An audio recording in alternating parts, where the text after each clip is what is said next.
আসসালামু আলাইকুম। বাংলাদেশ সেনাবাহিনী বলবে আমি উস্কানি দিচ্ছি। না, উস্কানি দিচ্ছি না। আমি দেখতেছি বিক্ষুব্ধ জনতা দুর্নীতিবাজ সন্ত্রাসী এমপি মন্ত্রীদের বাসায় হামলা করেছে। বিক্ষুব্ধ জনতা এবং বর্তমান প্রশাসন তাদেরকে দেখে দেখে বেছে বেছে ধরে গ্রেপ্তার করতেছে, মারতেছে। অন্যদিকে আজকে কয়েকটা দিন গোপালগঞ্জে সন্ত্রাসী কার্যকলাপ চালাচ্ছে। তাদেরকে বাংলাদেশ সেনাবাহিনী বর্তমান সরকার কিছুই করতেছে না।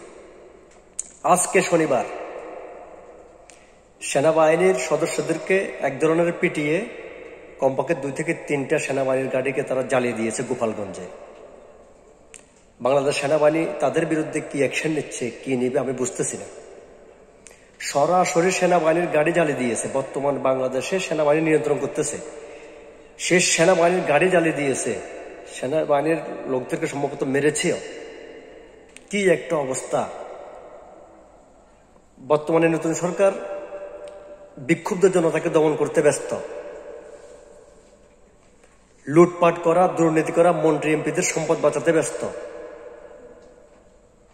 অন্যদিকে গোপালগঞ্জে কি এক পরিস্থিতি সৃষ্টি করতেছে গোপালগঞ্জের মানুষ, সেদিকে ভ্রুক্ষেপ নেই প্রশাসনের, বর্তমান সেনাবাহিনীর।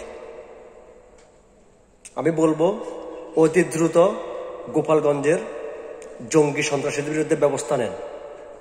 গোপালগঞ্জকে শান্তির স্থানে ফিরিয়ে আনুন পুরো দেশের মতো। আল্লাহ হাফেজ।